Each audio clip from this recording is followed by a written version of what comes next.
ओ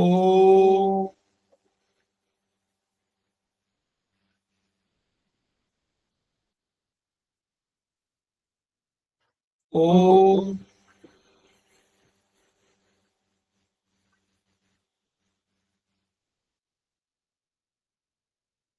ओ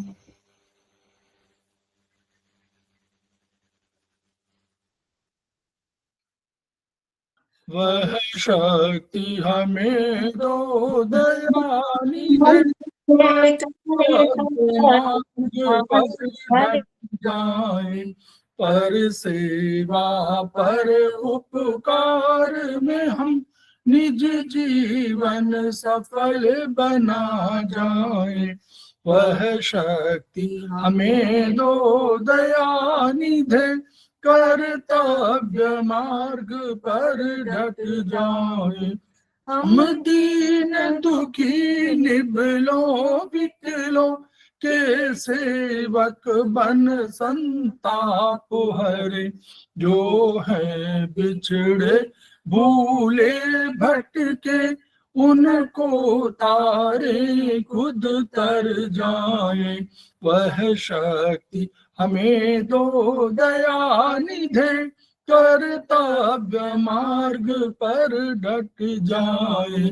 छल द्वेष दंभ पाखंड झूठ अन्याय से निश दिन दूर रहे, जीवन हो शुद्ध सरल अपना, शुचि प्रेम सुधारस बरसाए। वह शक्ति हमें दो दयानिधि, कर्तव्य मार्ग पर डट जाए। निज आन मान मर्यादा का प्रभु ध्यान रहे, अभिमान रहे। जिस देव भूमि में जन्म लिया, बलिदान उसी पर हो जाए। वह शक्ति हमें दो दयानिधि, कर्तव्य मार्ग पर डट जाए। पर सेवा पर उपकार में हम निज जीवन सफल बना जाए।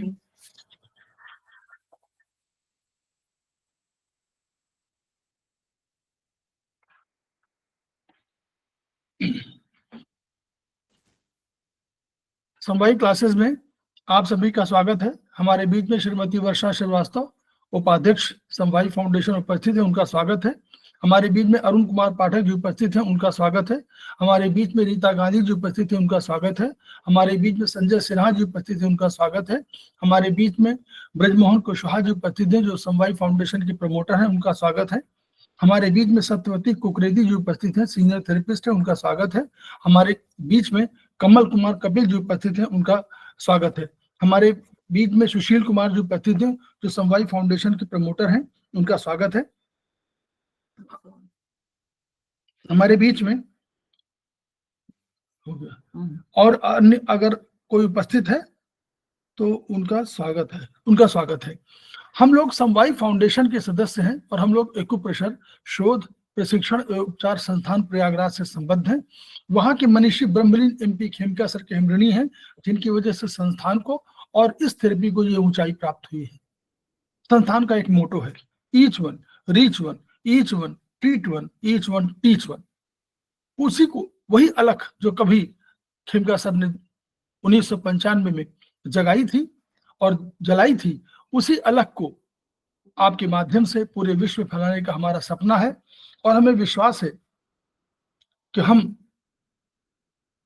कि जो विधा अपेक्षाकृत कम खर्चीली है, उसका लाभ केवल आपको ही नहीं मिलेगा, आपके पास पड़ोस इष्ट मित्र बंधु बांधवों को ही नहीं मिलेगा, परिवार को ही नहीं मिलेगा, बल्कि समस्त पीड़ित मानवता को मिलेगा। इसी विचार के साथ क्लास की शुरुआत कर रहे हैं। हमारे बीच में गरिमा भारद्वाज जी उपस्थित हो गई हैं, उनका भी स्वागत है। तो हम लोग बात कर रहे थे चरक 3 पर, और हम लोगों ने बात किया था कि हमारे ट्रीटमेंट के अनेक मेथड हो सकते हैं, हम उंगलियों में कर सकते हैं, जिसमें हम लोगों ने अलग से वर्टिब्रे की और नर्व्स की प्लॉटिंग किया हुआ है। इसके अलावा हम आगे नील चक्र में भी हम लोग कर सकते हैं, उसका भी एक सिस्टम है, नील चक्र पे भी हम लोग लगा सकते हैं। इसके अतिरिक्त हम लोग लेफ्ट रिंग फिंगर, जो हमारा फिंगर नंबर 6 है, उसको हम लोग नर्वस सिस्टम को माना हुआ है और वहां पर स्पाइन हम लोगों ने प्लॉट किया हुआ है, तो हम उस आधार पर भी प्लॉट कोई ट्रीटमेंट कर सकते हैं। फिर हम लोगों ने आगे चल के पढ़ा कि हम लोग नर्वस, हमारे पास जो मेगा मेरिडियन है उन पर भी हम ट्रीटमेंट कर सकते हैं। ये ट्रीटमेंट के अनेक सिस्टम हैं। जैसे कि हम लोगों ने कहा कि जब भी आयुर्वेदिक की बात करें तो आयुर्वेदिक एक्यूप्रेशर में प्रोटोकॉल के सिस्टम में 3 चरण आप निर्धारित कर लीजिए कि number 1 where to treat, number 2 which meridian is to be taken. सब मेरिडियन है, लंबवत meridian, horizontal meridian, vertical meridian, joints भी मेरिडियन है हमारे। उसी तरह ये जॉइंट जो हमारा बनेगा मेगा मेरिडियन का, वो भी जॉइंट है, वहां भी मेरिडियन है। तो ये सब मेरिडियंस हैं, तो इन मेरिडियंस पे भी हम ट्रीटमेंट कर सकते हैं। फिर हमको जो भी द्रव्य है, द्रव्य और गुण और कर्म, इनके आधार पर हम प्रोटोकॉल बनाते हैं। हमको अग्नि बढ़ानी है कि हमको अग्नि घटानी है, कि हमको जल बढ़ाना है, कि हमको काल के साथ उसका संबंध रखना है या नर्वस सिस्टम का संबंध रखना है, ये सब। तो उन सबके जो गुण हैं उनमें ऐसा कोई आवश्यक नहीं है कि एक ही गुण को आप, उस गुण के, उस कर्म को और उस द्रव्य को, द्रव्य भी कुछ चीज है, द्रव्य जल है, उसके गुण क्या है, शीतलता है, तो शीतलता भी एक, कभी शीतलता घटाते हैं, बढ़ाते हैं। कभी उसके कर्म जो है, अगर बंधन कर्म उसका है तो, या उसको कहीं आपका टॉक्सिन को निकालना है तो वो भी उसका कर्म है। तो इन सब के आधार पर हम लोग ट्रीटमेंट का वो प्रोटोकॉल चुनते हैं। ये हमको, फिर हम लोग उसी तरह एक कॉम्बिनेशन बनाते हैं, दो दो कॉम्बिनेशन, जैसे हम लोगों ने चाइनीज में देखा था वैसे हम लोग कॉम्बिनेशन बनाते हैं। तो हम ये नहीं कहते कि हम कंट्रोलर के रूप में बोलते हैं, बल्कि हम ये मानते हैं कि बैलेंसिंग के रूप में हम बोलते हैं। हम कंट्रोलर नहीं बोलते हैं, बल्कि हम, वहां 5 ऑर्गन थे, उसमें एक के बाद दूसरा वाला दूसरे कॉम्बिनेशन में हम लोग मनाते थे और कंट्रोलर कह देते थे। वहां हम यहाँ कंट्रोल की बात नहीं करते, बल्कि हम यहाँ कहते हैं कि यहाँ बैलेंसिंग के लिए, तो ऊर्जा 0 से लेकर 10 तक में है, 9 तक में है, यानी आपको एक बिंदु पांचवा, चौथा पांचवा आपका निर्धारित है, उसके इधर की बैलेंसिंग उधर की बैलेंसिंग से हम लोग करते हैं। तो बैलेंसिंग के सिद्धांत भी लागू होता है कभी कभी, इसलिए कभी भी यह मत चिंता करिए कि यह एक नंबर यहाँ आ गया। एक नंबर आकाश है, वो कोई नहीं कि विस्तारवादी हो, बल्कि उसका एक मृदुता, उसका गुण है, उसको भी हम ले सकते हैं। तो हम लोग सीधे अपनी बात शुरू करते हैं।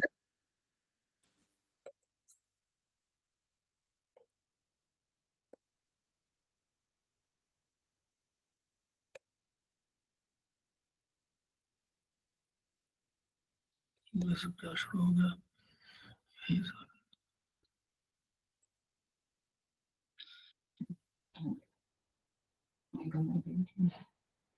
अब आत्रेय पे हम लोग बात कर रहे थे ना कि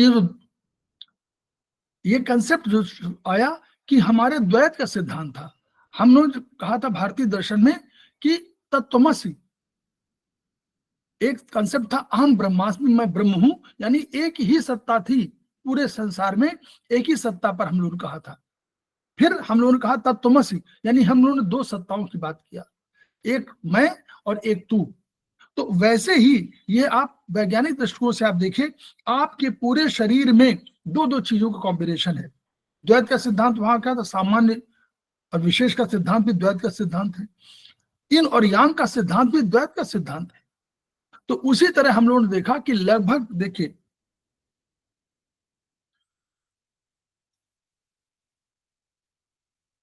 दो दो दो, देखिए यहाँ पर, यहाँ से शुरू करिए, हम लोग बहुत इस पर जानना नहीं, हम लोग थर्ड सर सेमेस्टर में ये पढ़े। कौन सी बुक है?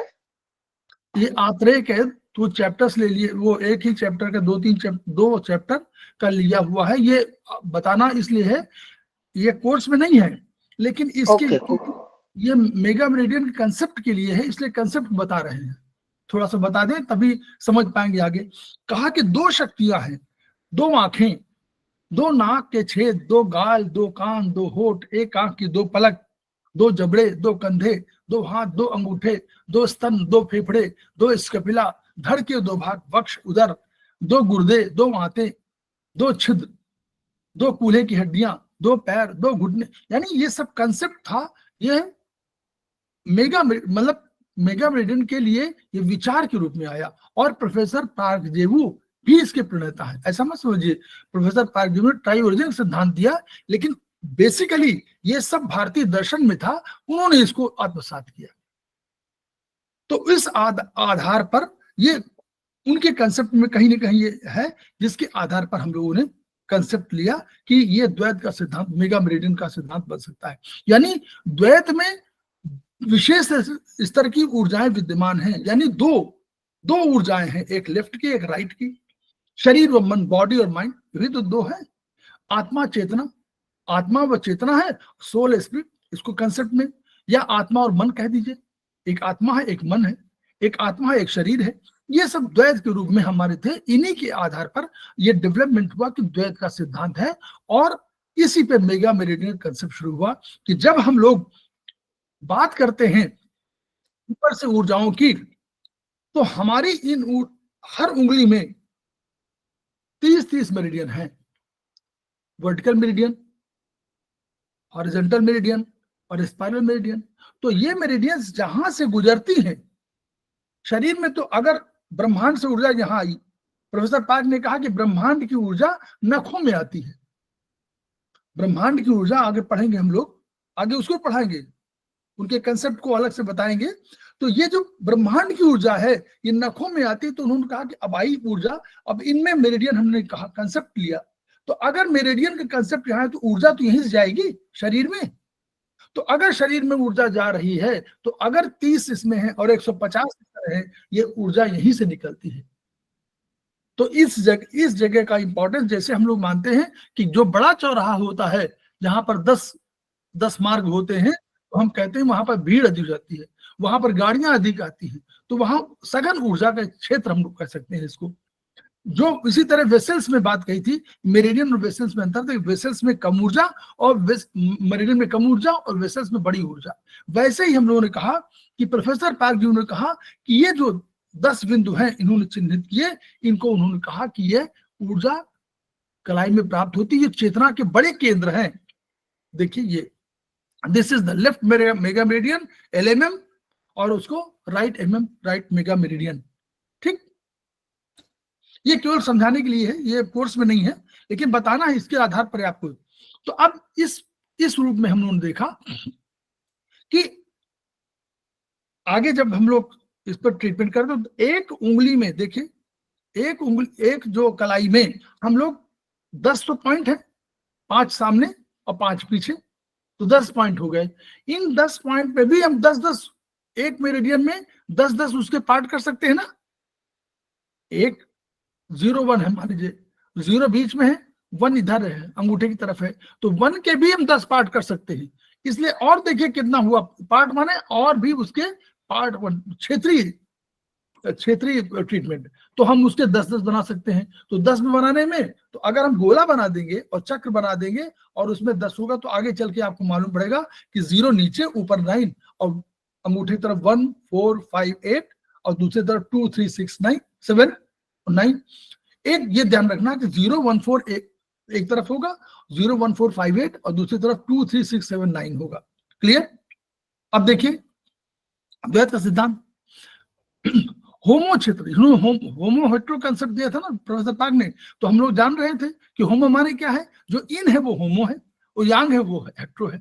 तो उसी तरह हमारे आयुर्वेद में जो विशेष है वो यांग है, और जो सामान्य है वो हमारा होमो या इन है। तो सामने का भाग होमो है, पीछे का भाग यांग है, इसलिए हेट्रो है। डायफ्राम क्षेत्र से नीचे का भाग होमो है, डायफ्राम क्षेत्र से ऊपर का भाग हेट्रो है। दाहिना भाग हमारा होमो है और लेफ्ट वाला भाग हमारा हेट्रो है। क्लियर? यहां तो कोई दिक्कत नहीं है, तो हम लोग पढ़ चुके हैं हम लोग। अब यहां आया चेंज में कि डिवीजन कैसे किया। राइट ब्रेन, अगर हम लोग ब्रेन की बात करें तो ब्रेन तो हमारा होगा, ब्रेन और स्पाइन की बात करें तो ब्रेन ऊपर है, इसलिए यांग यानी हेट्रो, और नीचे है जो स्पाइन नीचे है तो वो होमो। लेकिन जब हम कह देते हैं राइट, ब्रेन की राइट और लेफ्ट की बात करते हैं, तब तुरंत हम चेंज कर देते हैं एनर्जी। कैसे? राइट माने होमो, लेफ्ट माने हेट्रो। तो राइट एमएम हमारा होमो हो गया और लेफ्ट ब्रेन हमारा हो गया हेट्रो। क्लियर? नर्वस सिस्टम में स्पाइन ब्रेन देखिए, ब्रेन ऊपर है, स्पाइन नीचे है। टू आईज में राइट आई, लेफ्ट आई। उसी तरह टू ईयर्स में राइट और लेफ्ट। अब यहां जहां टू बिग कैविटीज में, तो एनएस हमारा नीचे और माउथ ऊपर, तो माउथ हमारा विशेष के रूप में आया, तो माउथ ऊपर यांग में आएगा। Right arm, left arm, right leg, left leg, left lung और right lung, right kidney, left kidney, left nostril, right nostril. Liver देखिए, लीवर राइट में है, स्प्लीन लेफ्ट में है, तो लीवर को आरएमएम कर दिया गया, स्प्लीन को लेफ्ट में हो गया। फिर to half body, lower half, upper half, right half, left half, front half, back half. Clear? इसको कोई दिक्कत नहीं है, तो वही कंसेप्ट है। लोअर जाओ, ऊपर अपर जाओ जो होगा वो यांग में होगा, लोअर जाओ इन में होगा। Right heart, left heart, heart में भी तो है चैम्बर्स, तो ट्रंक और हेड, ट्रंक नीचे है, हेड ऊपर है। डायरेक्शन में ईस्ट और वेस्ट का कंसेप्ट है, तो ये ईस्ट को वेस्ट को, इन्होंने ईस्ट को वहां चाइनीज में दूसरा माना गया था। चाइनीज में तो ईस्ट होता था, यांग होता था, और यहाँ पर ईस्ट को उन्होंने सामान्य माना है, वेस्ट को विशेष माना है। इस अवधारणा पर, सामान्य विशेष की अवधारणा पर, ये भारतीय दर्शन वाले पे है कि ईस्ट सामान्य, इसलिए कि सूर्य निश्चित रूप से वहीं पर पहले वहीं पर उगता है, इसलिए ईस्ट माना गया है। चाइनीज में उल्टा माना है, चाइनीज में ईस्ट यांग है और वेस्ट आपका इन है। नाइट डे, नाइट इन है और डे यांग है। Prenatal, postnatal, two legs, two arms, toes and fingers, toes knee पैर में नीचे, वो ऊपर है। ओरल कैविटी, रेक्टल कैनाल, ये ओरल कैविटी को सामान्य इस आधार पर माना है। देखिए यहाँ पर जो है टू एंड्स में यही थोड़ा सा अंतर है। कैसे? ओरल कैविटी को उन्होंने माना सामान्य रूप से, क्योंकि ये इससे अधिक आप फंक्शन करते हैं तो सामान्य है, जिससे आप अधिक यूज करते हैं वो सामान्य, जैसे राइट हैंड से अधिक यूज करते हैं तो सामान्य है। और रेक्टल कैनाल कम से कम यूज होता है, इसलिए विशेष। इस आधार पर सामान्य विशेष की अवधारणा समझिए, वो इन यांग वाली नहीं।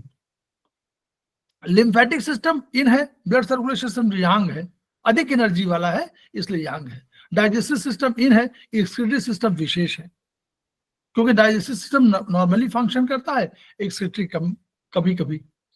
तो इस आधार पर बस ये पूरा वही है। बॉडी हार्मोन्स में आप देख लीजिए, हार्मोन सामान्य है, एंजाइम्स विटामिन विशेष है। Right upper, left upper. Veins, veins को इन्होंने माना है इन और आर्टरीज को माना है यांग। अधिक एनर्जी के, अधिक फ्लो है, अधिक पावर है, अधिक फोर्स है, वेन्स में कम पावर है।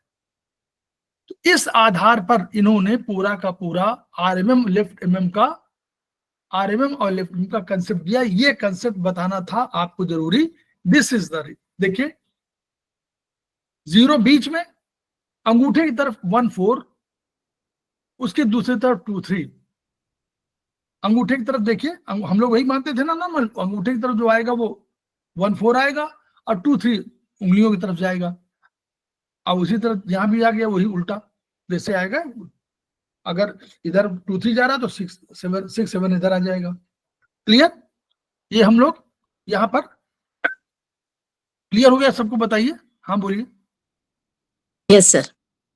ये कंसेप्ट है, थर्ड सेमेस्टर में पढ़ेंगे आप, लेकिन ये बताना इसलिए आवश्यक था कि इसी पर आरएमएम और एलएमएम की भी बात हम लोग कर रहे हैं ना उसमें, तो इन्हीं के बेसिस पर जो हम लोगों ने देखा था नॉमेनक्लेचर, आरएमएम पे हम लोग रखा था किसको? स्पाइन को, स्पाइन को रखा था ना हम लोगों ने आरएमएम पे। हाँ, तो इसीलिए आधार पर एलएमएम में हम लोग इस पेज में, पेज अभी देखिएगा आपको आएगा, पेज नंबर 138 में आपका दिया हुआ है। ये तो हम लोग पढ़ चुके थे, पेज नंबर 138।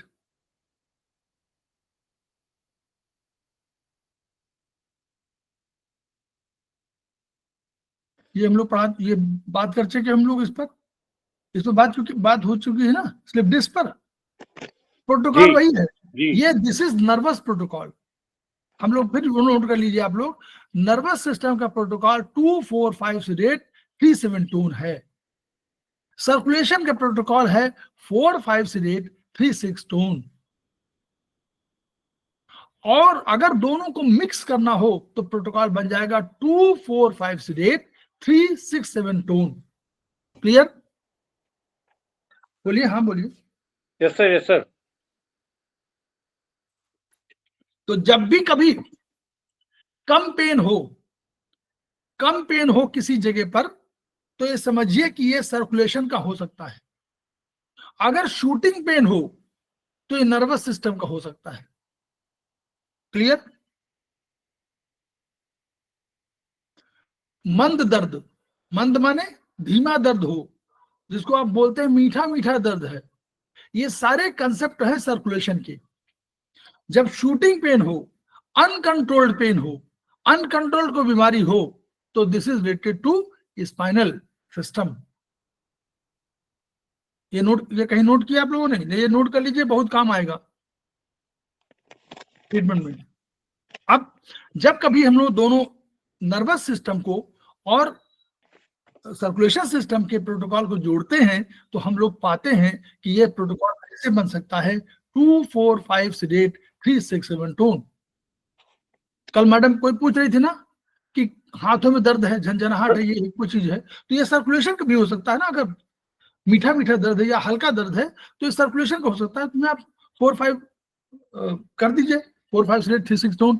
अगर आपको लगता है कि नहीं ये नर्वस सिस्टम का है, तो आप वही कहाँ करेंगे ये हमको मालूम है। अगर हम लोग करेंगे धन्वंतरी के शरण में जाएंगे, और धन्वंतरी में फिंगर नंबर 3 को हम ये जो हाथों में रखा हुआ है, इसको हम लोग फिंगर नंबर 5-6 में रखा हुआ है। पैरों को हम लोग 3 और 4 रखा हुआ है।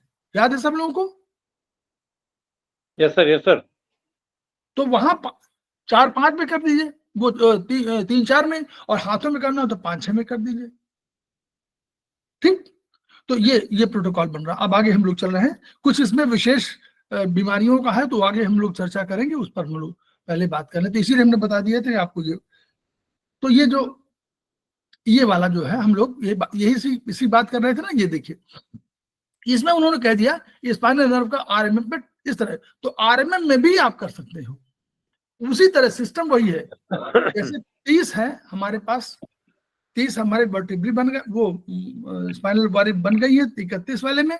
वैसे हम लोग क्या कर रहे हैं, हमारे पास 30 हमारे पास हथेलियों में भी है, तो हम लोग 10 है, 10 × 30, तो 3-3 का हम लोगों ने कर दिया तो 30 हो गई। तो हमारा ये सेटिस्फेक्शन हो गया कि हम लोगों ने 30 को करना है, तो इस तरह 3-3 को कर दीजिए। तो कोसिक्स को हम लोगों ने 1 लिया, और S5 S4 को तो नीचे से शुरू किया, क्योंकि नीचे से आरएमएम शुरू होगा ऊपर की ओर, आरएमएम 1 S3 S2 S1, और जब लास्ट में C3 C1 C2 करेंगे तो हमको आरएमएम 9 में करना पड़ेगा।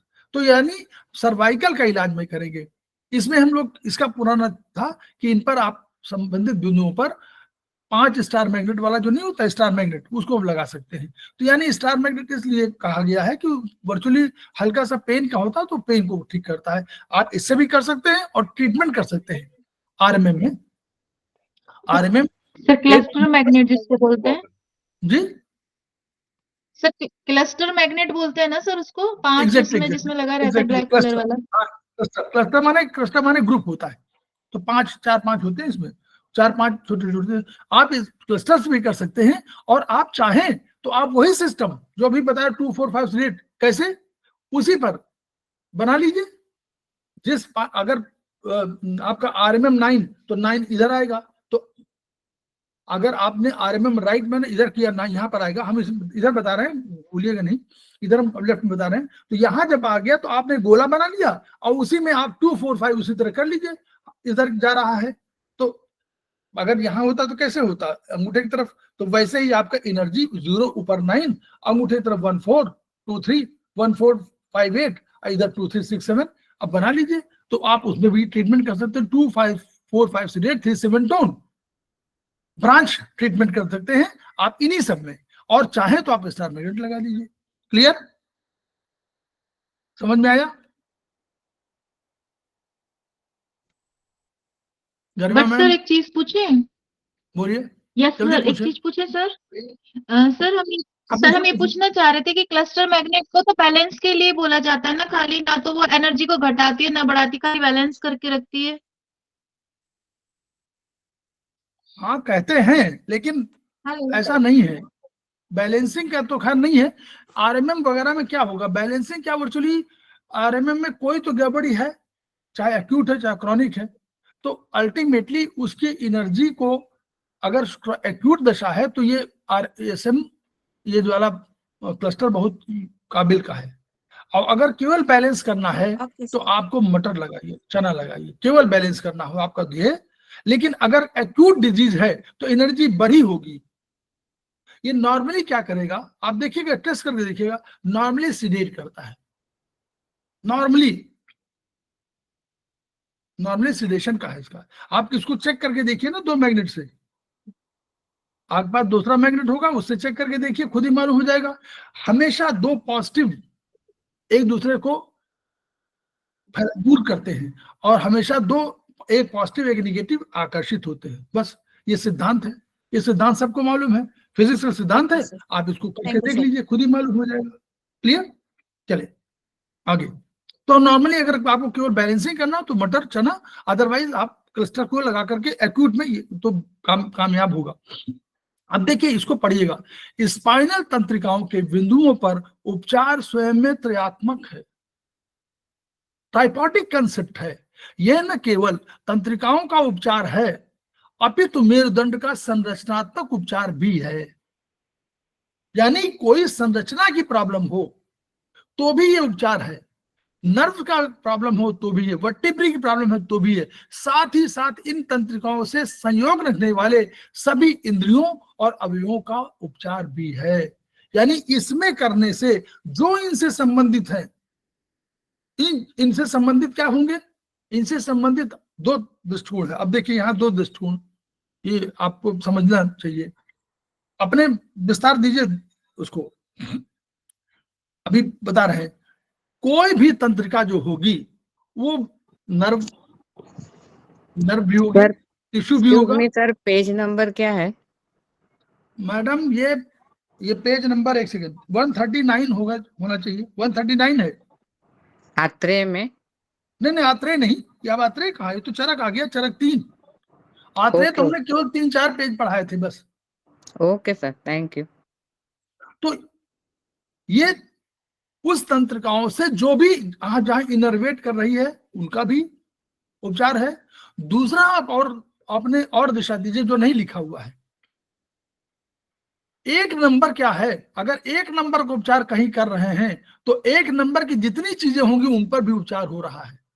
2 नंबर पे जब आप ट्रीटमेंट कर रहे हैं तो 2 नंबर की जितनी भी चीजें हैं 2 नंबर उपचार हो रहा है। अभी आप आयुर्वेदिक में पढ़ेंगे, 3 में होगा तो 3 का जितना उपचार कर रहे हैं तो उनका है। तो यानी ट्राइपॉडिक कंसेप्ट इसलिए बताया गया, ये उन्होंने नहीं लिखा कि इंद्रियों और अवयवों का उपचार है, यानी वो इंद्रिय अवयव और वो एनर्जी सिस्टम, श्रवण जी, एनर्जी सिस्टम का उपचार भी है।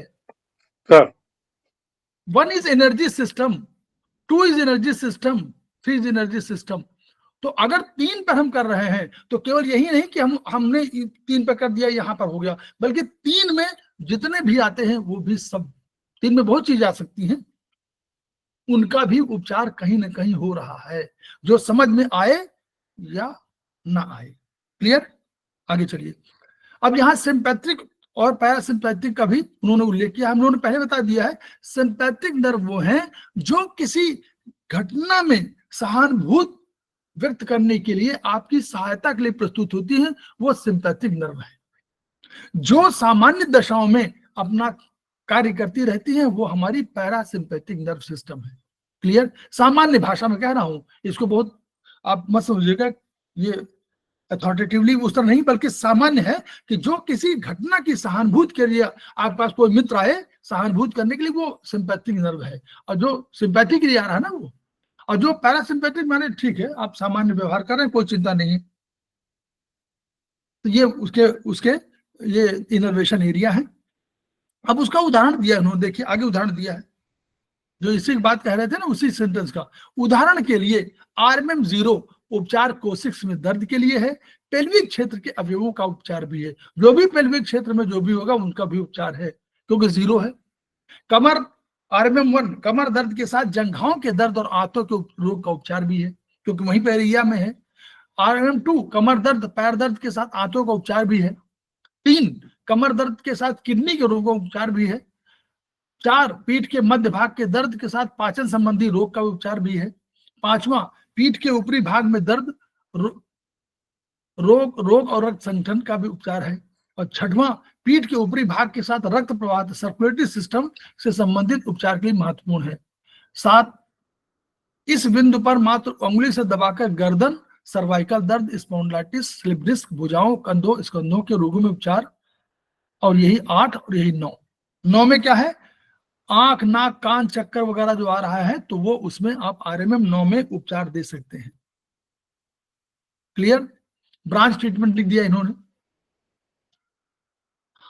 और आप स्पाइरल पे भी दे सकते हैं, जो हम लोग वहां कहा था।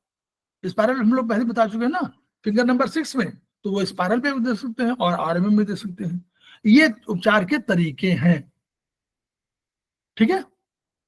ब्रांच ट्रीटमेंट इस तरह दे सकते हैं, वही RMM 789 458 362। अगर सर्कुलेट कभी ऐसा हो सकता है कि केवल सर्कुलेटरी सिस्टम पे आपका वो है, तो आप इस बार ये उपचार भी दे सकते हैं। भाई वहां दर्द हो रहा है, कोई आपको आवश्यक नहीं कि नर्व का दर्द हो, ठीक, क्लियर। कोई आवश्यक हो ना कि उस जगह नर्व का दर्द हो, तो नर्वस सिस्टम का जहां है वहां तो हम लोग 2 4 5 8 3 7 टोन, और जहां नर्वस सिस्टम नहीं है, सर्कुलेशन सिस्टम, वहां 4 5 8 6 6 टोन 0 टोन 9 8। क्लियर?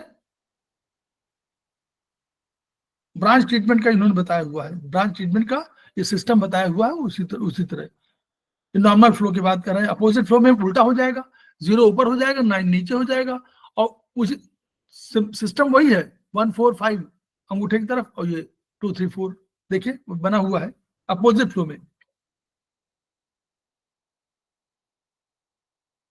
अब आपको आइए जो चीज बतानी है वो आप लोग, पेज नंबर इसमें आ गया है,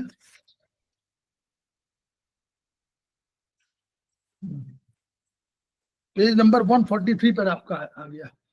अब एक चीज और समझ लीजिए, थोड़ा सा बहुत वो है, अब आपको आएगा। एक शब्द होता है स्कोलियोसिस, ठीक। अगर आप, अच्छा इसके पहले एक चीज और बता दें आपको, जो आप लोग बहुत चिंतित थे कल, उस पर मैं बात, देखिए ऑस्टियोपोरोसिस, लॉस ऑफ मटेरियल ऐसे होता है। देखिए हड्डी ये बनी हुई है, पहला दूसरे में देखिए, तीसरे में देखिए, चौथे में देखिए, परिवर्तन हुआ है ना। ये लॉस ऑफ मटेरियल ये है, छेद होने लगता है, और क्योंकि यहाँ जो हड्डी थी उसका हड्डी का वो सब अंदर खत्म हो रहा है। क्लियर? देख लीजिए, बस केवल देखने के लिए है। आप लोग देख लिए, बता दिए, हाँ देख लिया तो बताइए, आगे बढ़ो। ऑस्टियोपोरोसिस जो बोलते नहीं थे कि वो मटेरियल खत्म हो रहा है, बोन डेंसिटी कम हो रही, वही है कि वो मटेरियल समाप्त हो रहा है, तो बोन कमजोर हो। जी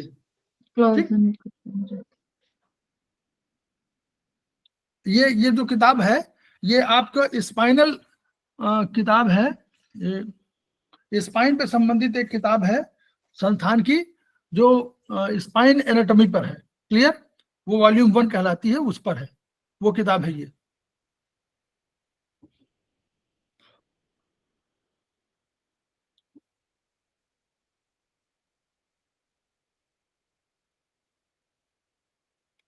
ये स्पाइन पर ही किताब है, अच्छी किताब है।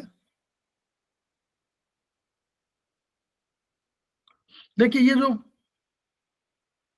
वर्टिब्री, एक वर्टिब्री का वो पूरा वो लिया हुआ कैसे कैसे बनता है। और अब हम ये बताना चाहते हैं, जो आपको यहाँ पर पढ़िएगा, ये आपका नीचे वाली जो बनी है वो आकृति, वो डिस्क है, जिसको बोलते हैं इंटरवर्टिब्रल डिस्क, उसको हम लोग सामान्यतः डिस्क बोल देते हैं।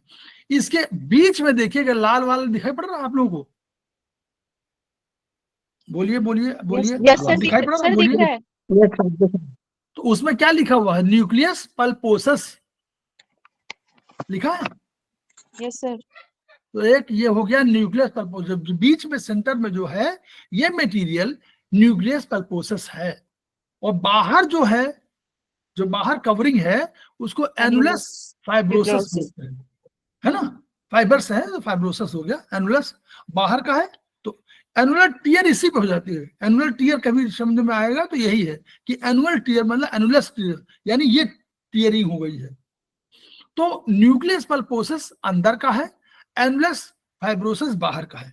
अब आप देखिएगा आगे, आगे बता दें आपको, ये वैसे बना हुआ देखिए, एनुलस अंदर वाला एनुलस है, न्यूक्लियस जो है वहां पर है, और ये बाहर, ये जो है बाहर का जो पोर्शन है ये एनुलस बाहर का है और न्यूक्लियस अंदर का है, ठीक है ना। तो ये देखिए न्यूक्लियस इन्होंने दिया, तो ये अंदर का मटेरियल, ये बाहर का है, ये दो। अब यही ये न्यूक्लियस वाला जो भाग है, यही जो है अगर टूट करके बाहर चला जाए, मतलब बाहर बिखर जाए, देखिए कैसे होता है। अब देख रहे हैं, बता रहे हैं आपको कैसे, आप उसको एक बार समझ जाइएगा तो आपको अच्छा लगेगा। ये उसी का पूरा चित्र बना हुआ है।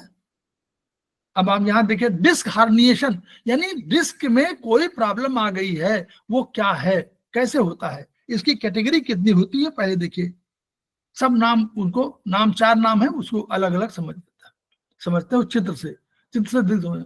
ये स्टेजेस ऑफ डिस्क हार्निएशन, ये एक है कि लिखा बहुत मिलेगा उसमें, एक्सरे रिपोर्ट में, किसी में एमआरआई रिपोर्ट में डिस्क हार्निएशन। तो देखिए क्या है, डिस्क बल्जिंग, अंदर वाला जो है न्यूक्लियस क्या है था, वो न्यूक्लियस पल्पोसस। तो न्यूक्लियस पल्पोसस जो नीले रंग का दिखाई दे रहा है, ये क्या हुआ, ये वहां से निकल करके और बाहर की ओर बढ़ा। लेकिन अभी इसने क्या किया, अभी ये बाहर का जो एनुलस फाइब्रोसिस है उसको क्रॉस नहीं किया है, नोट कर लीजिए, क्रॉस नहीं किया ना, नहीं, अभी क्रॉस नहीं किया है, अभी उसी सीमा में है, लेकिन आया तो बाहर। तो इसी से डिस्क बल्जिंग, इसको डिस्क का बल्जिंग बोलते हैं।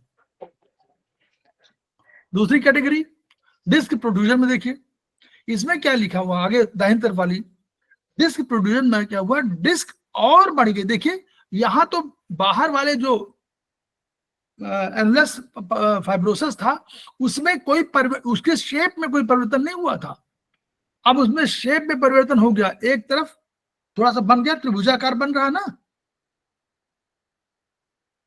बोलिए हाँ बोल दिया करिए, तभी तो आगे बढ़ेंगे। हाँ जी, जी सर।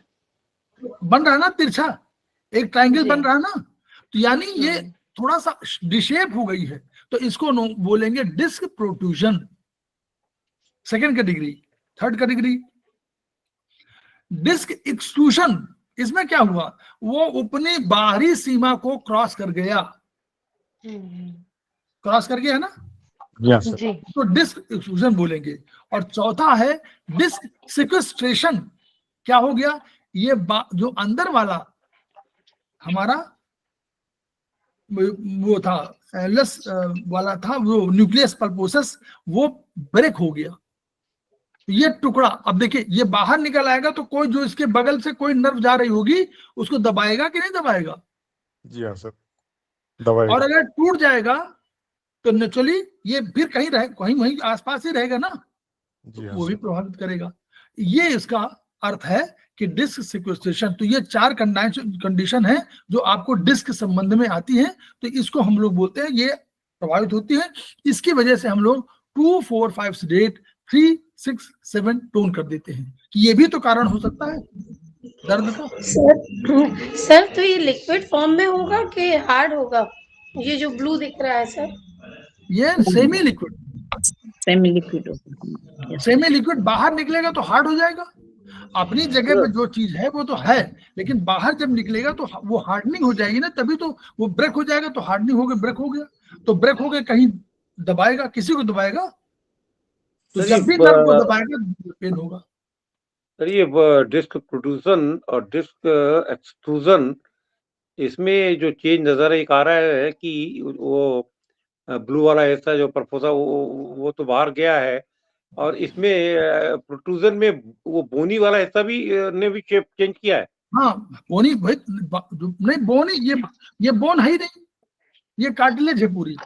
अच्छा, तो ये कार्टिलेज ने भी शेप चेंज किया है, कार्टिलेज है, कार्टिलेज ने भी शक्ल चेंज की है अपनी। हाँ कार्टिलेज चेंज किया, हाँ। ये तो कह रहे हैं शक्ल चेंज हुई तो ये भी ये सेकंड कैटेगरी हुई, ये थर्ड कैटेगरी हुई। ये वो तो अंदर से दिखाई नहीं पड़ रहा, लेकिन वो भी उसकी आकृति तो चेंज हो चुकी है, बाहर वाले की, एनलस वाले की, फाइब्रोसिस की, और उसमें जो है ये ऊपर वाला निकल आया है, जो न्यूक्लियस पल्पोसस है वो बाहर आ गया।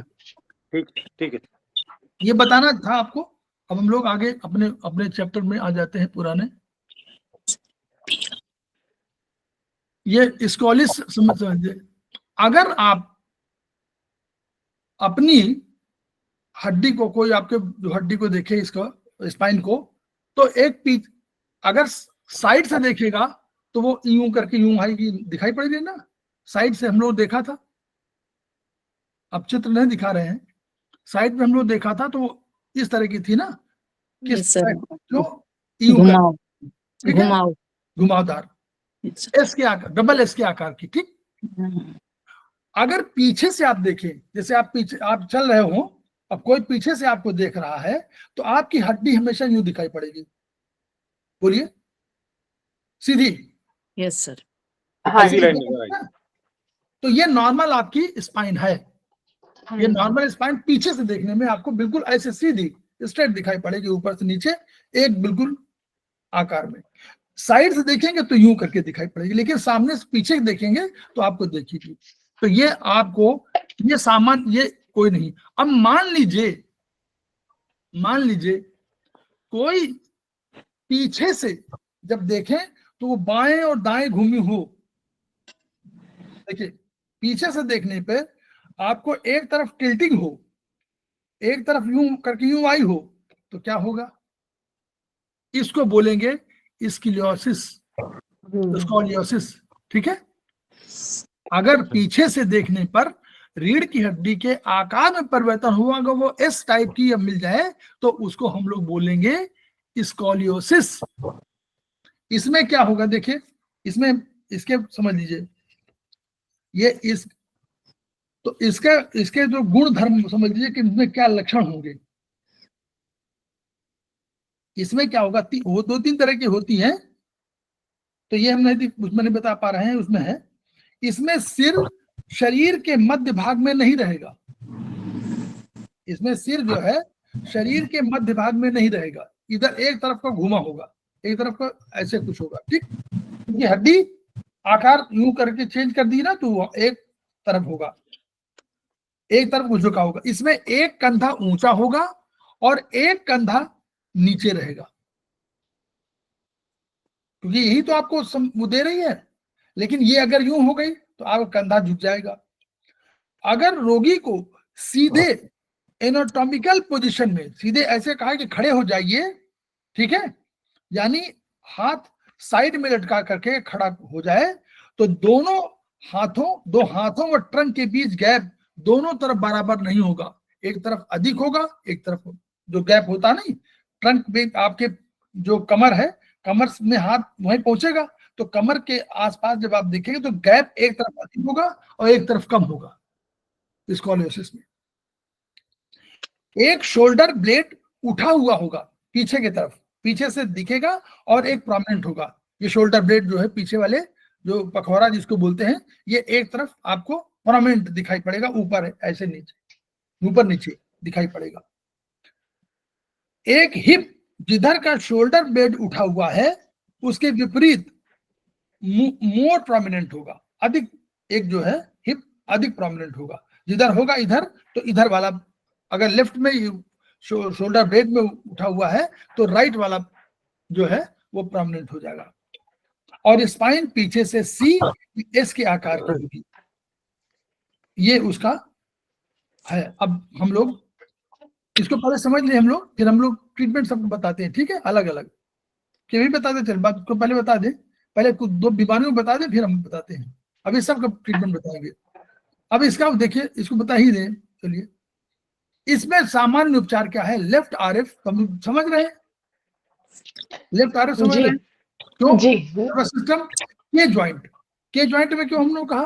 क्योंकि यही सबसे अधिक, जो जन नीचे के ही तो पोर्शन है, तो ये चूंकि ज्वाइंट सबसे अधिक प्रोमिनेंट हुआ ना, तो इसलिए के ज्वाइंट पर हम लोग स्कॉलियोसिस पर ट्रीटमेंट करते हैं और लेते क्या है 2, 4, 7 सीडेट 3, 5, 8 टोन।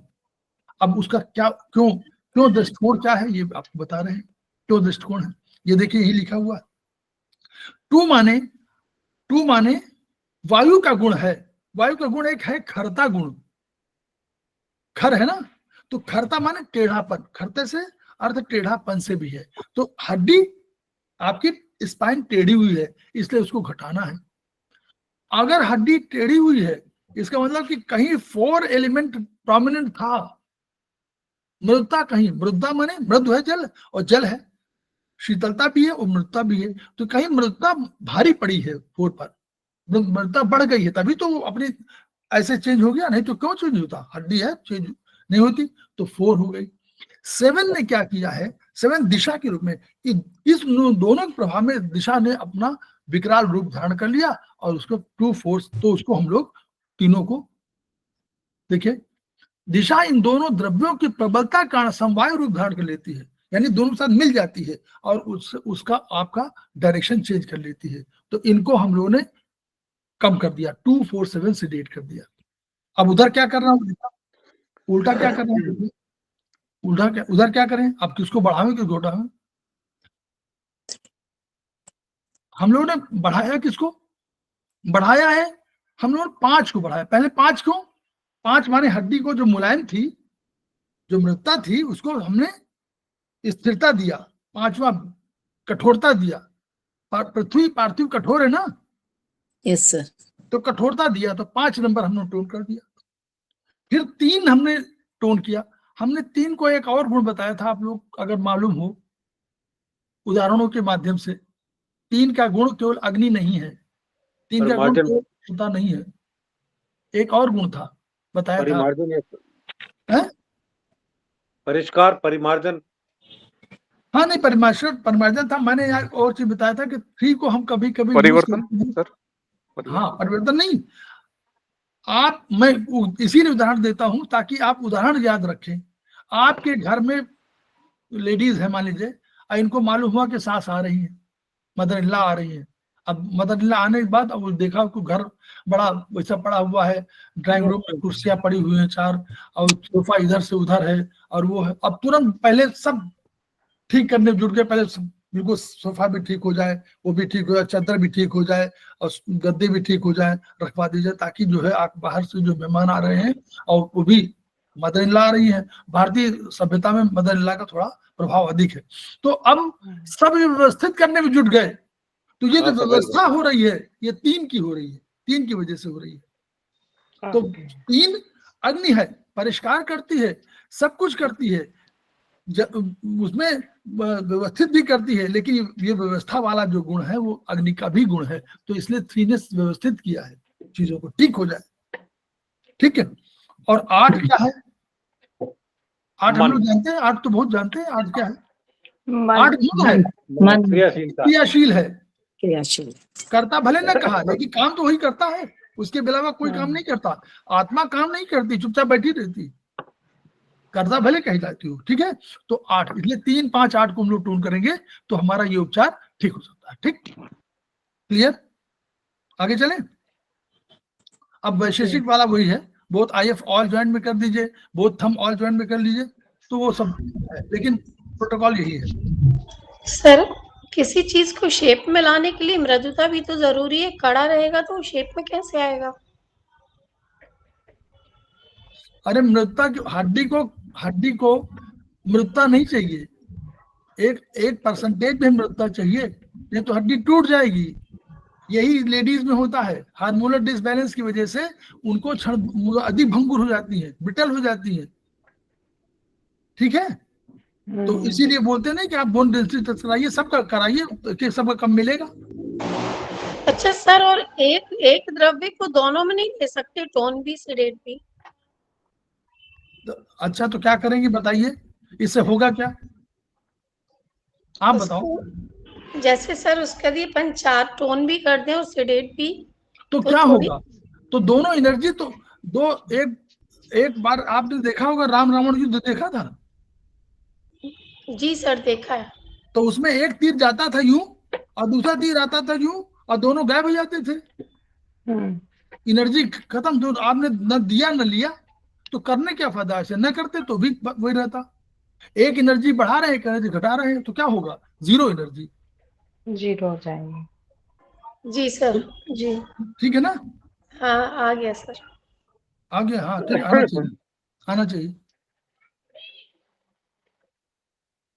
अब हम लोग आगे देखिए, जब ये बहुत महत्वपूर्ण बीमारियां हैं, इसलिए अब देखिए कौन दूसरा क्या, थोरेसिक। हाँ देखिए, थोरेसिक कर्वेचर प्राइमरी कर्वेचर होने के कारण, थोरेसिक कर्वेचर प्राइमरी है। अगर इसमें स्कोलेसिस होता है तो ये जन्मजात माना जाता है, वंशानुगत माना जाता है। तो इसको हम लोग, एक और मेरिडियन है जिसको ट्रीट कर सकते हैं। कौन से मेरिडियन है ये, HV1 पेज नंबर 71 मिले क्या, 71 के आसपास, यम नियम मेरिडियन, YNM नहीं। It is, this YNM is different from यम नियम मेरिडियन, कहते हैं हम उसको है, लेकिन वो यम नियम का जो कंसेप्ट पेज नंबर 71 में देखिएगा, उसमें हम लोग हाथों में ऊपर वाली, यहाँ पर 10 द्रव्यों की कल्पना थी ना, 0 1 2 3 4, वो वाली बात कर रहा हूँ, 0 से लेकर के 9 तक। सेगमेंट वाला सर, ये मेटाकार्पल ना? मेटाकार्पल, यस, ओके, ठीक है। जी मेटाकार्पल पे हम लोगों ने देखा है ना, वहां पर पेज नंबर 71 के आसपास मिलेगा, 70 71 ऐसे कुछ। तो वहां यम क्या था, अशौच मृदु स्पष्ट अहिंसा प्रेम भी और दया भी, अस्तेय दान क्षमा भी हो तो सत्य जानो यम अभी। यम पर ट्रीटमेंट दे रहे हैं 5 और 6 पर। 5 6 दो और कारण है। 5 6 क्या है, बोलिए आयुर्वेद में, बोलिए बोलिए, जल्दी बोलिए, जल्दी बोलिए, सब आप बिल्कुल पाँच- मोटा होना चाहिए। पृथ्वी, पाँच पृथ्वी, 5 बोन है, मिल जाए तो महाकाल। बोन मैरो, बोन है, बोन मैरो। तो एक तो बोन मैरो, बोन और बोन मैरो पे इलाज कर दिया। और वहां देखिएगा, देखिएगा अशौच माने पवित्रता, पवित्रता, तो अशौच मृदु, दूसरा 01 स्पष्ट अहिंसा प्रेम, 5वें नंबर को ही ना, 0 1 2 3 4 प्रेम और दया, 5वां 6वां है। तो 5 6 मुझे प्रेम दया होना चाहिए मेरे हिसाब से। अशौच मृदु स्पष्ट अहिंसा प्रेम, 1 2 3 4 5, प्रेम 5 6, 5वां 6वां एनर्जी उससे लिया गया है कि 5वां 6वां, 1 से लेकर अगर 10 की बात करें तो 5वां 6वां उसी में आएगा मेरे हिसाब से। तो 5 6 प्रेम और दया के हिसाब से। तो ये इस कंसेप्ट से लिया गया है कि आप जो चीजें वंशानुगत है, वो हो सकता है कहीं न कहीं प्रेम और दया का भाव रहा हो, तो ये हुआ, ये इस कंसेप्ट में, वो प्रीनेटल एनर्जी की बेस पर है ये। तो वही ट्रीटमेंट प्रोटोकॉल वही, क्लियर। चलिए अब काइपोसिस, ये भी कठिन है सब, देखिए अब सब कठिन आ रहा है आपको, काइपोसिस। अब एक देखिए, 2 चीजें हैं, एक होगा काइपोसिस और एक होगा लॉर्डोसिस, ठीक है। तो हमारा कर्वेचर साइड से देखने में कैसे मालूम पड़ेगा, डबल एस का ना, बोलिए, यस सर, ठीक है। यस सर, तो अगर मान लीजिए इसमें कर्वेचर बढ़ जाए तो क्या होगा, डिफॉर्मिटी होगी ना। तो काइपोसिस माने इस वाले जो थोरेसिक रीजन में, अगर थोरेसिक रीजन बढ़ जाए और यूं हो जाए तो क्या होगा, कुबड़ निकल आएगा, कुबड़ हो जाएगी। तो इसको हम लोग देखिए, दिस इज नॉट कर्वेचर, ये नॉर्मल कर्वेचर भी काइपोसिस कहलाता है। तो इसको हम कह सकते हैं लॉस ऑफ काइपोसिस। इस बीमारी को हम लोग कहेंगे लॉस ऑफ काइपोसिस। तो है ही है, एक आपका कर्वेचर तो है ही है। तो जो सामान्य कर्वेचर है उसको तो हम लोग काइपोसिस कहेंगे ही, लेकिन अगर ये असामान्य हो जाए तो हम उसको लॉस ऑफ काइपोसिस कहेंगे। इसे कुबड़ापन भी बोलते हैं, ठीक है। बस ऐसे समझिए। अब इसमें उपचार क्या करेंगे? बोथ RF 5,6 LHM, 5,6 क्या होता है बोलिए? ये भी आपने बताया, बोन और बोन मेरो। LHM, हाँ LHM, यस, उसके बगल में है 5,6 माने याद करिए ना, LHM में पीछे बिल्कुल बोन के जस्ट पीछे 5-6 LHM आएगा, 7-8 बगल में आ जाएगा, 0-9 साइड में चला जाएगा, 1-2 अंदर आ जाएगा और 3-4 बाहर चला जाएगा। LHM long horizontal median, clear? Right sir, clear. ये तो 5-6 इसलिए दिया गया क्योंकि वो बिल्कुल बोन की हड्डी के दोनों बगल चल रहा है, इसलिए RF बोथ RF 5-6 LHM बहुत महत्वपूर्ण माना जाता है बोन के संबंध में, बोन मैरो के संबंध में बहुत, क्योंकि स्पाइनल कॉर्ड हमारी बहुत महत्वपूर्ण है। वही सामान्य उपचार है 4-5 3 6 टोन, ठीक है। और बोथ RF पी ज्वाइंट, क्यों? क्योंकि काइपोसिस है। तो देखिए बोथ RF, ये तो देखिए इस वाले में क्या था, ये फिंगर नंबर क्या था, फिंगर नंबर, ये बोन मैरो और ये बोन पी ज्वाइंट है, बोन मैरो जी। Both RF P joint, bone marrow. तो बोन मैरो पे ट्रीटमेंट कर दिया, वही 4-5 सेडेट 362 029 सेडेट, क्लियर? काइपोसिस हो गया। विशिष्ट उपचार अलग है, RMM में कर सकते हैं, 4-5-6 में करिए, वही है। देखिए फिर वही देखिए 4-5-6 क्यों लिया, क्योंकि 4-5 और 3-6 से तो इन्वॉल्व है, इसीलिए 4-5-6 ले लिया। नॉर्मली क्या जो एनर्जी जिसको हम ट्रीट करते हैं उसी एनर्जी पे ट्रीटमेंट करते हैं, इसे धीरे धीरे समझते रहिए। RMM 4-5-6 क्योंकि कहीं ना कहीं मृदता है, तो 4 हो गया, 5 हम लोग ले रहे हैं कहीं वो पृथ्वी से, वही बोन मैरो वाला कंसेप्ट है, तो 5-6 हो गया। तो तीनों को हम लोग 4-5 3 6 टोन ले लिया, उसी के लिए वही ट्रीटमेंट हो गया। और भी ट्रीटमेंट उसी के हैं, वही 4-5 वाले हैं। कहाँ ज्वाइंट पे लेना है वो अपना थोरेसिक सेगमेंट पे लिखा हुआ। अब लॉर्डोसिस भी, ये लॉर्डोसिस जो लिखा हुआ है आप इसको इस तरफ ना सोचिए। लॉर्डोसिस तो होता ही है आपके सर्वाइकल में और आपके लंबर में, होगा ना। Lordosis abnormal vertebral column lumbar region, lumbar में, लंबर कैसे होती है देखिए, लंबर यूं होगी और उसके बाद जो है जो बाहर सैक्रल होगा वो और पीछे की तरफ होगा, याद करिए सैक्रल पीछे की तरफ होगा। तो यानी कभी एब्नॉर्मल कर्वेचर होगा तो वो लॉर्डोसिस पे जो हमारा ऐसे इस आकार का बना हुआ ये तो this is normal. Lordosis is normal curvature को लॉर्डोसिस बोलेंगे। जब इसमें कोई चेंज होगा तो उसको हम लॉस ऑफ लॉर्डोसिस बोलेंगे, लॉस ऑफ लॉर्डोसिस। तो ये हमेशा समझ लीजिए। तो एक तो ये कारण हो गया। अब इसमें करना क्या है, ट्रीटमेंट देखिए, इसमें ट्रीटमेंट सरल है। लेफ्ट RF के ज्वाइंट कुछ वही सामान्य उपचार है, वही 4-5 3 6 टोन। विशिष्ट उपचार क्या है वो सब अपना, लेकिन मेन चीज आप लोग समझ लीजिए कि सर्वाइकल और लंबर में लॉर्डोसिस होगा। सर्वाइकल और लंबर में लॉर्डोसिस कहेंगे नॉर्मल कर्वेचर है, ठीक है। जब लंबर में असामान्य शेप होगी तो लॉस ऑफ लॉर्डोसिस कहेंगे। और उसी तरफ थोरेसिक और सैक्रल में ये कर्वेचर को काइपोसिस बोलेंगे। किसमें? थोरेसिक और सैक्रल में लॉस ऑफ काइपोसिस बोलेंगे। और जब नॉर्मल तो काइपोसिस है, लेकिन काइपोसिस अगर चेंज असामान्य होगी तो लॉस ऑफ लॉस बोलेंगे उसको, बीमारी यही है। अब इसमें अगर बाय द वे काइफोसिस है जो हम लोग कुबड़ापन, तो झुकने के कारण हार्ट और लंग्स कॉम्प्रेस हो जाते हैं, क्योंकि झुक जाता है ना, यूं करके झुका होता है कुबड़ेपन में। लंग्स की वायु धारण क्षमता कम हो जाएगी, बैक पेन होगा, लेग में वीकनेस होगी, पैरालिसिस हो सकती है, ये सब उनमें कमियां हो जाती है।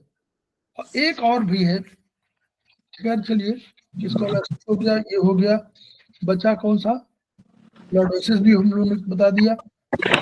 अब एक और भी चीज है, कभी कभी ये जब अगर आप सैक्रल भाग में आपके एब्डोमिनल बहुत, जैसे बहुत जो लोग मोटे हो जाते हैं, यानी मोटे उस रूप में मत कहिए जिसका स्टमक बहुत बढ़ जाए, एब्डोमेन बहुत बढ़ जाता है, तो क्या होगा, एब्डोमेन खींचेगा, किसको खींचेगा, जैसे अभी कल पूछ रही थी ना मैडम कि वो नाभि से क्या होगा, तो अगर एब्डोमेन आपका बहुत बढ़ गया है तो क्या करेगा, पूरी हड्डी को खींचेगा, आगे भाग खींचेगा, हाँ, तो उससे अंदर क्या, की तरफ चली जाएगी हमारी हाँ, बोन। उससे जो है स्पाइन प्रभावित होगी, हाँ, तो वो भी नुकसानदेह है। इसीलिए कहते हैं आदमी को स्वस्थ रहना चाहिए, तो मतलब स्वस्थ मीन्स कि बहुत अधिक स्टमक को बढ़ने नहीं देना चाहिए। तो एक तो ये कारण है।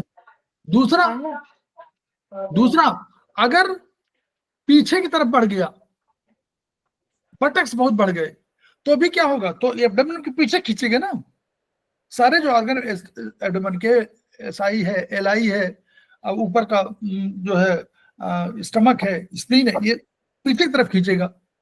तो जो स्पेशली लेडीज में ये अधिक मिलता है, अधिकांशता, मैं ये नहीं कह रहा हूँ कि मिलता है, लेकिन अधिकांशता लेडीज में मिलता है।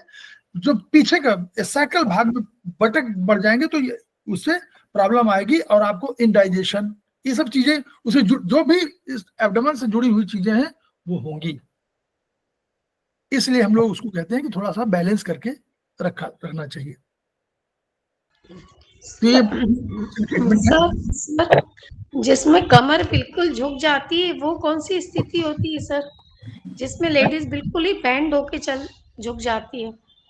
वो तो कोई कुबड़ापन की वजह से है ना, कुबड़ापन से झुक जाएंगे तो ना झुकेंगे, आगे झुकते रहेंगे, क्योंकि स्पाइन, जहां स्पाइन आपको यूं झुकी तो ये पीछे कोई एक कर्वेचर बढ़ जाएगा, तो आप फिर क्या करेंगे, अपने काम तो करना है आपको ना, तो काम करने के लिए आप अपना शेप बदल, देखिए जब भी कोई बीमारी होती है तो आप डिशेप अपने आप होने लगते हैं, क्योंकि सुविधा चाहता है ना। अगर आपके पैर में कुछ गड़बड़ी है तो आपको क्या करेंगे, आप पैर घिसट के चलने लगेंगे। उसी तरह अगर स्पाइन आपकी कहीं यूं हो रही है, कर्वेचर हो रही है, नॉर्मल कर्वेचर के अलावा, तो उस कर्वेचर में आप अपने काम करने के लिए क्या करेंगे, उसको अपने डिशेप खुद कर देते हैं, तो बाद में फिर क्या होगा, बाद में और वो ये अधिकांशतः कुबड़ेपन में होता है, छोटे यूं करके यूं लेडीज चलने लगती हैं, क्योंकि स्टेट जब तक यूं चलने में तो हड्डी आपकी ठीक रहेगी। जैसे आप बहुत अधिक झुकने लगेंगे तो झुकते सारी चीजें, मेन तो यहीं पर आता है, गर्दन, ये काम तो यहीं से करना है, तो इस एरिया आपको अधिक प्रभावित होता है, तो कुबड़ापन जो है तो नॉर्मली जो है आपके पोस्चरल डिफेक्ट की वजह से होता है। नॉर्मली कुछ जन्मजात हो सकता है, कुछ इसको बोलते हैं, एक बीमार, मतलब मेडिकल टर्म होता है इडियोपैथिक में कोई नाम, कोई कारण नहीं मालूम होता, वो भी कारण होता है इडियोपैथिक।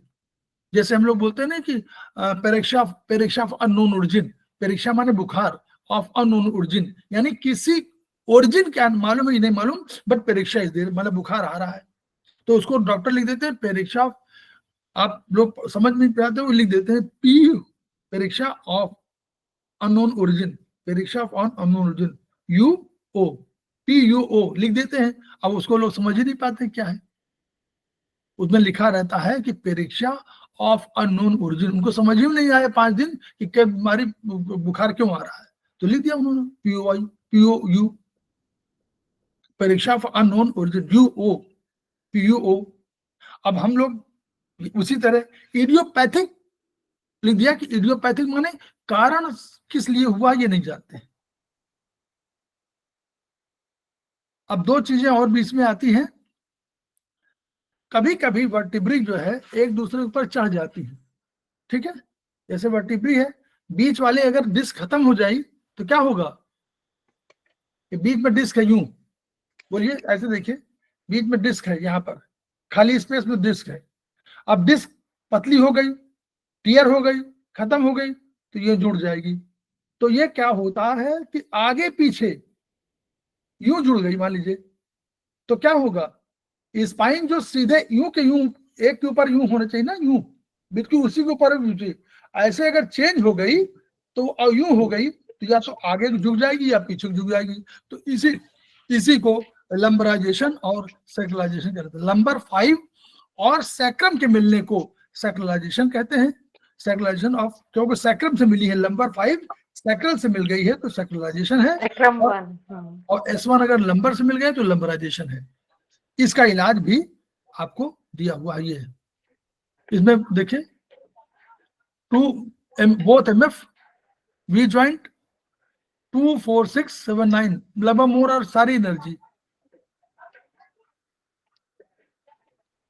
वो 2 4 5 7 9 होता है ना, वो थोड़ा उसको चेंज कर दिया है, 4 6 7 9 कर दिया, और 1 3 8 0 टोन, 0 टोन 9 सीरीज वो 2 4 6 7 और 1 3 8, तो 1 3 में वही हुआ। इसमें क्या हुआ, इसमें जो है दोनों के बीच में स्पेस घटा हुआ है, इसलिए 1 को टोन कर दिया। 3 को वही किया व्यवस्थित करने के लिए, 8 क्रियाशीलता के लिए किया, वहां पर 2 4 6 7 को किया कि वही 2 4 और 7 का वही रेट, 6 को और उन्होंने ऐड कर दिया। क्लियर? Right sir. ये बहुत हमें मतलब किडनी का ट्रीटमेंट है ये, वो वाला बोथ मेगा क्या है, बोथ MF है ना, MF सर। हाँ MF V ज्वाइंट, हाँ तो MF में तो आएगा, हाँ MF में तो आएगा सैक्रलाइजेशन ऑफ MF में तो आएगा, किडनी आएगी, किडनी नहीं आएगी बल्कि आएगा UB, बोथ MF में तो UB आएगा, UB V ज्वाइंट में VB आएगा, UB का ट्रीटमेंट है ये। सर लंबराइजेशन में 6 नहीं लिया है, लंबराइजेशन में 6 नहीं लिया है। हाँ लंबराइजेशन में नहीं लिया, इसमें 2 4 7 9 कर दिया है, बहुत IF, और इसमें बहुत IF लिखा है, ये तो किडनी का हुआ, किडनी और लीवर का, बहुत IF माने किडनी लीवर, या हाँ किडनी लीवर लिया है, K ज्वाइंट। हाँ तो ये तो वही वाला ट्रीटमेंट है, ये वो जो हम लोगों ने स्कॉलियोसिस में लिया है वही है। स्कॉलियोसिस में 2 4 7 लिया था ना, याद करिए, 2 4 7 और 3 5 8 किया था, याद करिए। 3 5 8 लिया सर, 2 5 हाँ 2 4 7 3 5 8 1 ऐड कर दिया उसमें और 5 हटा दिया, और 0 2 9 सीरीज तो अलग, उसको अलग कर लिया करिए। 2 4 7 वही है जो वहां पे था, उसमें कोई अंतर नहीं किया, बस इस वाले में जरूर 5 हटा के 3 जोड़ दिया, 1 जोड़ दिया, क्योंकि 1 जोड़ दिया, स्पेस की बात कर रहे हैं ना, वो स्पेस कहीं कुछ गड़बड़ हुआ है। ये 2 4 7 में तो वही लिया है, बस 6 उन्होंने ऐड किया हुआ इसमें, क्योंकि MF तो बोथ MF तो होना चाहिए किडनी या UB होना चाहिए सैक्रलाइजेशन। अब UB की वजह से होता हो क्या, UB के आसपास होता है सर मेरे हिसाब से वो जो चार्ट दिया है जहाँ पर नंबर्स शक्ल दिया हुआ है, ये it is taken accordingly that sir. वहाँ जो हम लोग ने इसमें देखिए, वहाँ जो चार्ट हम लोग का शुरू में बना हुआ है उसमें देखिए, उन्हें उस जो वर्टिब्री में पेज नंबर वर्टिब्रिज का जो वर्टिब्रिज का चार्ट है सर, ये उसके हिसाब से लिया हुआ है सर, ये किडनी लीवर और CMM नहीं है सर।